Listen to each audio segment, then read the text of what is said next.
Today on Eye on Northwest Politics, Flashpoint, as the focus of the nation turns to Oregon. President Trump's effort to deploy the military to Portland goes to court as Homeland Security Secretary Kristi Noem visits the Rose City and calls out the governor and Portland's mayor.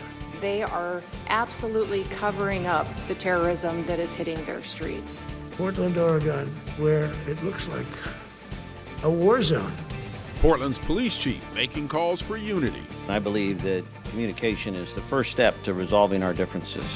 Against this backdrop, we talk with the new owner of the U.S. Bancorp Tower in Portland, Jeff Swickard, about repairing the city's reputation and how his investments could help change the narrative. Plus, former Oregon gubernatorial candidate Betsy Johnson is here. We'll get the former state senator's views on national politics, the politics of the state's transportation bill, and the new responsibility just handed to her by Governor Kotek. Eye on Northwest Politics starts now.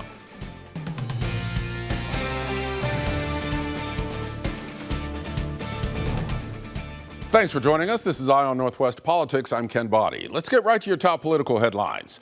The focus of the nation on Oregon as the state opposes President Trump's deployment of National Guard troops. Thursday, an appeals court heard arguments in Oregon's lawsuit against the Trump administration. As of this taping on Friday morning, no decision has been announced, and troops are still not legally allowed on Portland streets. On Tuesday, Homeland Security Secretary Kristi Noem came to Portland and visited the ICE facility. Noem also meeting with Governor Kotek and Mayor Keith Wilson.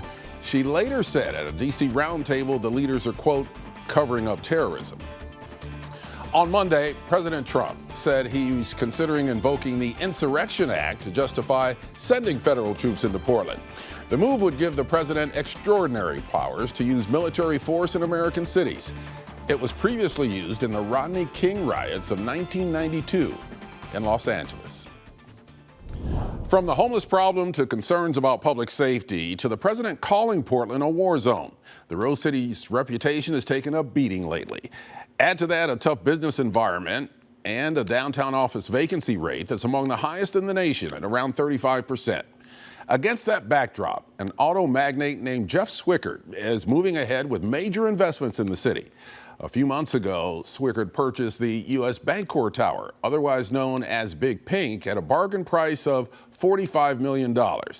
That's a fraction of the record $372 million it sold for in 2015. And more recently, Swickard purchased BMW of Portland near Providence Park.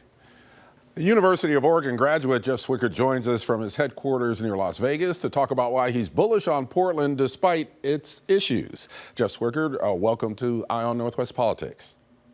Thank you. Thanks for having me. Well, the U.S. Bancorp Tower has more than 1 million square feet of of office space, rather. It's half empty. Even U.S. Bank moved out. So why'd you buy it when others took a pass? Well, I think for me, it's just deeply personal, right? I mean, I graduated from the University of Oregon 25 years ago, and I've always just admired the Big Pink and the U.S. Bank Tower. And for me, it's like a iconic, and for others, I think too, it's just an iconic symbol of Portland's downtown. And as a young business student, I thought that the Big Pink, stood for kind of everything and anything that's possible. So owning it is kind of what I would describe as a full circle moment. That carries to me both a lot of meaning personally and also responsibility for us and for Portland. What are your plans for the building? Well, it's complicated, right? But I plan to transform the tower into one of downtown's kind of what I would call premier working destinations with, world-class amenities. And you're seeing this across the United States where, some of the core office buildings are being re-engineered, reimagined into these hospitality first approaches. You're seeing a lot of that in New York, some in some of the other cities on the West Coast. And so, but the focus at the moment is on safety, service, and community, right? So we need to kind of restore that faith for businesses to feel comfortable and, quite frankly, the employees to feel comfortable to come back to downtown. So long term, I would anticipate building this kind of premier kind of working, destination, real hospitality focused, lots of, interesting and fun amenities for the employees. Because people look at their office space very differently today than they did, before. People want, and people that work, particularly in these large office buildings, expect a lot of amenities. It needs to be better than their other options. For example, working from home. Portland's downtown office vacancy rate, as I mentioned, is the highest or among the highest in the nation. And although foot traffic downtown is up, it's nowhere near where it was pre-pandemic. So what do we have to do to bring Portland back? I believe Portland's ready for a comeback. City leaders, businesses, community groups, they're all working hard to keep, Portland clean, safe, and welcoming. So, I see, Big Pink for my small contribution as a catalyst. It's a visible sign that investment and optimism are returning to downtown. So, I think serious work needs to be done by those in the political offices to encourage people to return to downtown, for businesses to make serious investments. There needs to be some changes, but I think Portland's ready for a comeback, and I think there's signs of its comeback, locally in many different areas. In the intro, I mentioned that you recently also purchased BMW of Portland to add to your auto group. So far, what I've read is that you've made more than $100 million in investments in the city, if you bring all those together. So do you have plans to buy anything else?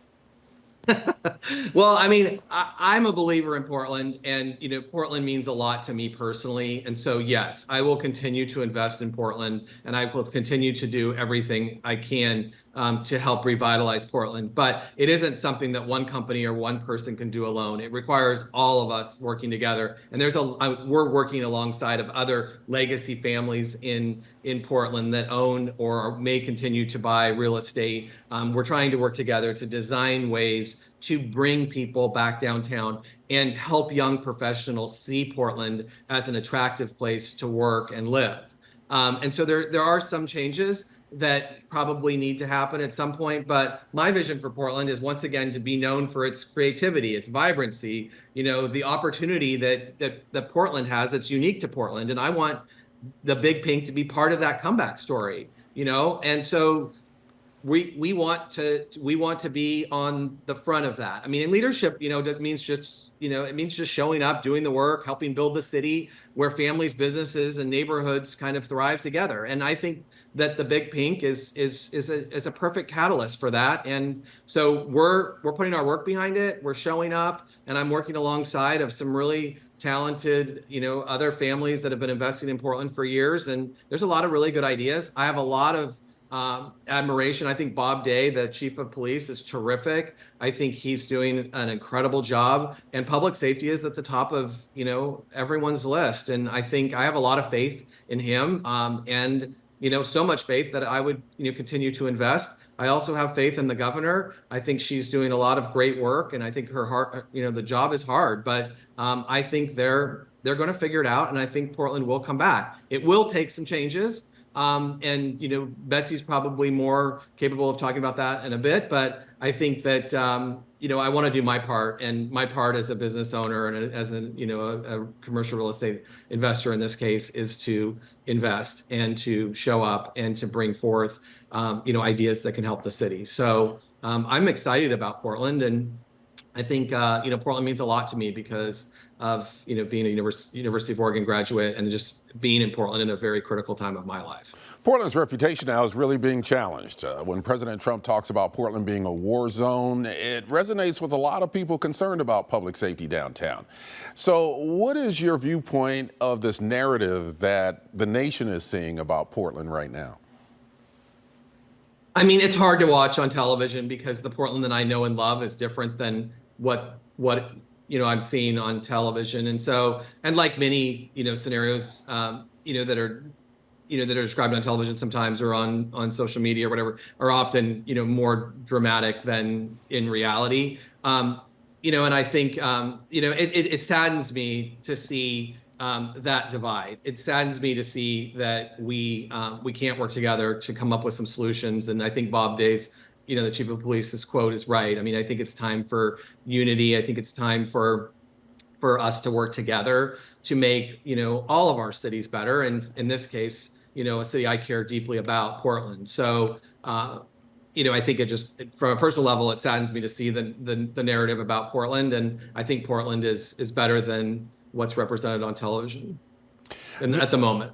There are some major projects in the works for downtown Portland, including the James Beard Public Market. We've got the renovation of the Keller Auditorium on tap, 2 new music venues right across the river, Portland State University Performing Arts Center, among other projects.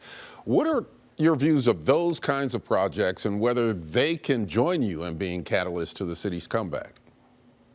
Absolutely. I mean, I think that those are critical to attract people to, Portland and bring people back to downtown Portland. And they're all very compelling, exciting projects that I think will be very beneficial to the city. And I think it's, and that's part of the fabric of what makes Portland special.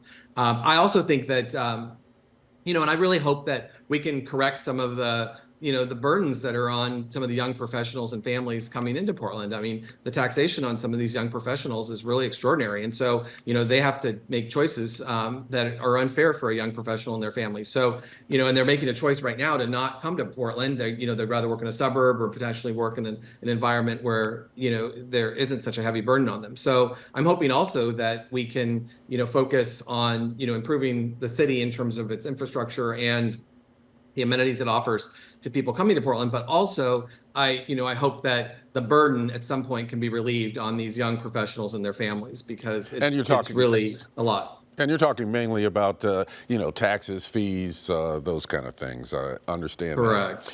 That. Jeff Swickard of the Swickard Auto Group, thank you for joining Eye on Northwest Politics. Enjoyed talking with you. Thank you.